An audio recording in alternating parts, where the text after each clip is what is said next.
Assalamualaikum warahmatullahi wabarakatuh. Perkenalkan nama saya Larissa Pradita Putri Romalia dengan NIM J3E119058 kelas IP2.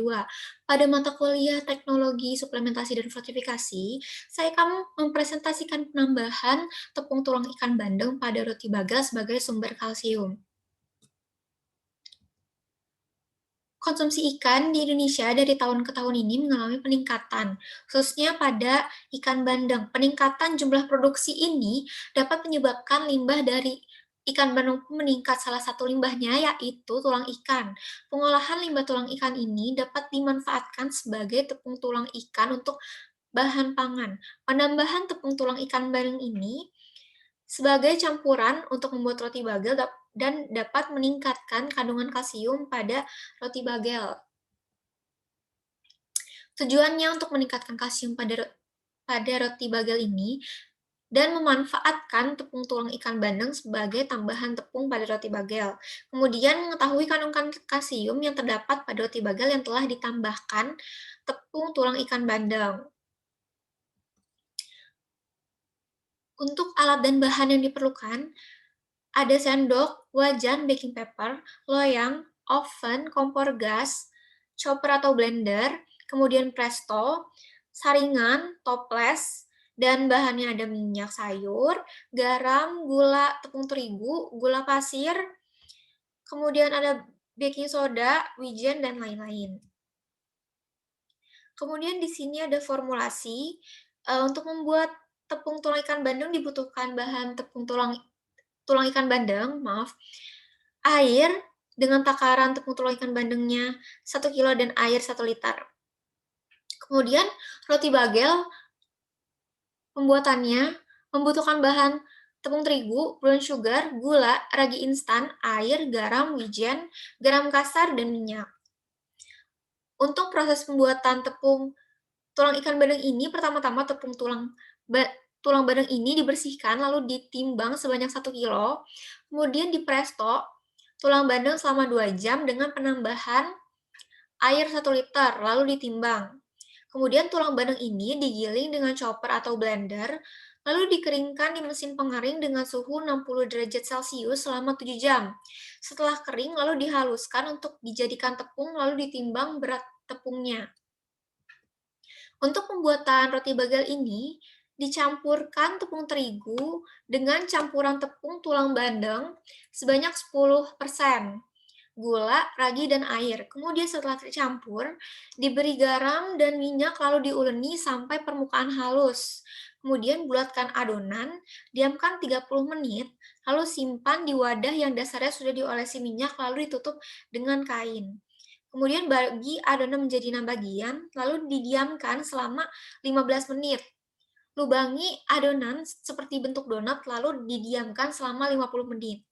Kemudian rebus air setengah tinggi wajan lalu diberi 200 gram brown sugar. Setelah air mulai mendidih, masukkan bagel satu persatu. Kemudian rebus 20-30 detik untuk setiap sisinya. Tidak perlu dibolak-balik, kemudian diangkat dan tiriskan. Kemudian pindahkan dan tata di loyang beralaskan kertas baking, lalu taburi wijen dan garam kasar. Kemudian panggang di oven yang sudah dipanaskan terlebih dahulu dengan suhu 200 derajat Celcius selama 20-25 menit. Kemudian untuk analisis produk akhirnya menggunakan metode AAS untuk uji kadar kalsium. Kemudian tinjauan pustakanya ada roti bagel, kalsium, dan tulang ikan bandeng. Kemudian metode fortifikasi yang dipakai yaitu metode mixing dengan fortifikan yang dimasukkan pada saat sebelum pencampuran pada proses pencampuran. Untuk interaksi fortifikannya yaitu vehicle dan ingredient ini, kadar kalsium pada roti bagel ini mengalami peningkatan tergantung pada konsentrasi penambahan dari fortifikan yang akan ditambahkan pada bahan.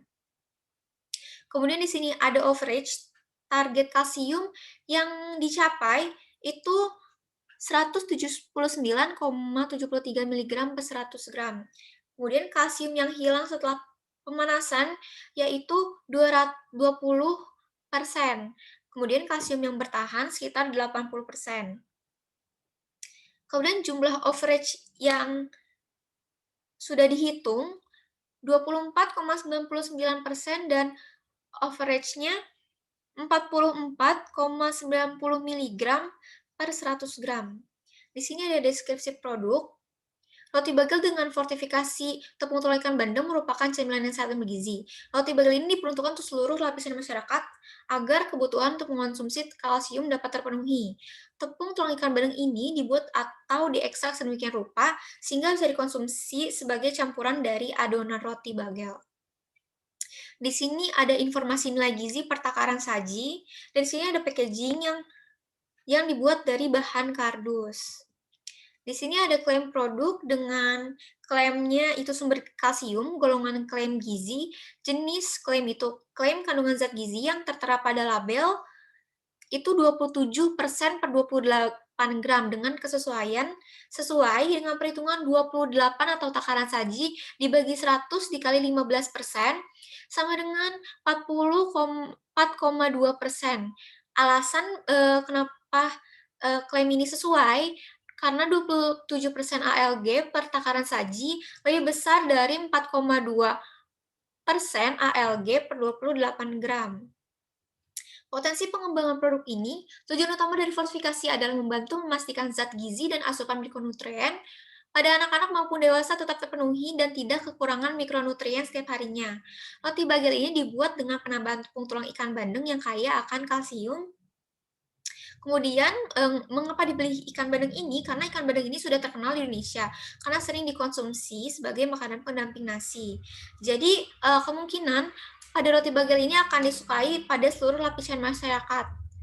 Kemudian kesimpulannya adalah produk ini memiliki kadar kalsium 27% per takaran saji yang diperoleh dari fortifikasi kalsium melalui fortifikan dengan bahan tepung tulang ikan bandeng. Produk ini dapat berpotensi untuk mengatasi masalah kesehatan, khususnya kurangnya asupan kalsium pada masyarakat Indonesia. Terima kasih. Wassalamualaikum warahmatullahi wabarakatuh.